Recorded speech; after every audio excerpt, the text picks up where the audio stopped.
Hello friend, welcome back to another video. मैं हूं रमेश कुमार और आपका बहुत बहुत स्वागत हमारे इस यूट्यूब चैनल टेक्निकल पोडियम में। दोस्तों, आज की वीडियो बहुत ही इन्फॉर्मेटिव, बहुत ही नॉलेजेबल होने वाली है। तो इंडियन रेलवेज़ के जो है 3 बड़े बदलाव, इन तीनों बदलाव के बारे में हम आज बात करने वाले हैं आपसे। आज आपको मैं बताने वाला हूँ, तो वीडियो में बने रहें, वीडियो को बिल्कुल स्किप ना करें। चलते हैं, बढ़ते हैं पॉइंट नंबर 1 की तरफ और हम आपको बताने वाले हैं ARP के बारे में। आपने सुना ही होगा ARP क्या है।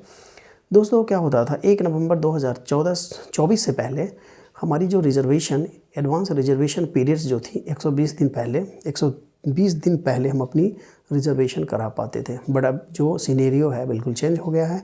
अब अपनी टिकट 120 दिन के बदले सिर्फ 60 दिन पहले ही करा पाएंगे।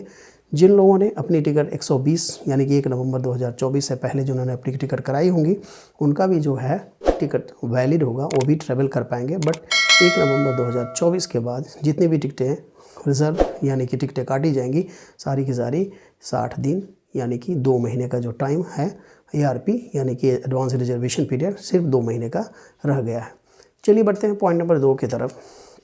पॉइंट नंबर 2 की तरफ अब मैं दोस्तों बात करने वाला हूँ कि आने वाले समय में जो भी प्रॉब्लम्स चल रही हैं वेटिंग टिकट के बारे में, अब वो आने वाले समय में बिल्कुल वो ख़त्म ही होने वाला है। बिल्कुल आपको जो वेटिंग टिकट है मिलने ही नहीं वाली है। आपको बिल्कुल कंफर्म टिकट मिलेंगी और इतनी ही वेट लिस्टेड टिकट आपको मिलेगी जो टिकट क्या होगा कि कंफर्म हो जाया करेगी। अब थोड़ा इसको हम बात करने वाले हैं थोड़ी सी डिटेल में कि ऐसे कैसे संभव हो पाएगा। तो आपने पहले ही सुना होगा, इतने बहुत सारे अपडेट्स आ चुके हैं वेटिंग टिकट को लेकर के। पहले क्या होता था कि काउंटर या फिर ऑनलाइन की वेटिंग टिकट से क्या होता था कि हम ट्रैवल कर पाते थे और उसमें हम फ़ाइन दे करके किसी भी रिज़र्व कोच में बैठ के अपना ट्रैवल कर पाते थे। दूसरा अपडेट ये आया कि अब किसी भी ऑनलाइन हो या ऑफ़लाइन हो या काउंटर टिकट हो, कुछ भी हो, आप बिल्कुल वेट लिस्ट टिकट से ट्रैवल नहीं कर पाएंगे। फिर एक और अपडेट आया उसके बाद कि अगर आपकी टिकट काउंटर टिकट है, अगर आप रिमेंस वेट लिस्टेड हैं, या तो आप अपनी टिकट कैंसिल करा लें या फिर सेकंड क्लास में आप ट्रैवल कर लें। तो ऐसा भी अपडेट आया था। बट आने वाले समय में अब जो प्रॉब्लम है बिल्कुल ख़त्म होने वाली है, क्योंकि इंडियन रेलवेज़ इतनी ही टिकट वेट लिस्टेड टिकटें काटेंगी जितनी टिकटें किसी भी पार्टिकुलर ट्रेन में किसी भी पार्टिकुलर डेट में वो कंफर्म हो जाया करती है। अब ऐसा कैसे संभव हो सकता है, चलिए इसके बारे में थोड़ा सा डिस्कस कर लें। अब आने वाले समय में इंडियन रेलवेज़ AI को इंट्रोड्यूस करने वाले हैं टिकट को काटने के लिए। AI यानी कि आर्टिफिशियल इंटेलिजेंस। इससे क्या होगा, AI के पास जो है पार्टिकुलर ट्रेन के बारे में पिछले 5 या 10 साल के सारे डेटा मौजूद होंगे और उस डेटा में क्या होगा कि AI उस टिकट को, इस ट्रेन की टिकट को इतनी ही टिकटें काटेंगी जितनी टिकट हमारी जो है कंफर्म हो जाया करती है उस ट्रेन में। तो रह गई पॉइंट नंबर 2 की बात हमने कर ली।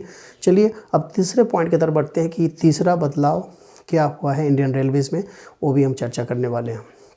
तीसरे बदलाव की बात करने वाले हैं। दोस्तों, आपने सुना होगा कि तत्काल टिकट की जो टाइमिंग है चेंज हो गई है, यानी कि जो 10 बजे और 11 बजे की जो टाइमिंग थी वो घटा करके 7 o'clock 7 बजे सुबह कर दिया गया है। बट दोस्तों, ऐसा कुछ भी नहीं है, ऐसी कोई वो नहीं है।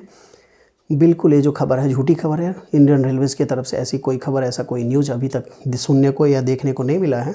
तो आप लोग घबराएं नहीं, जो टाइमिंग पहले से थी बिल्कुल वही टाइमिंग है।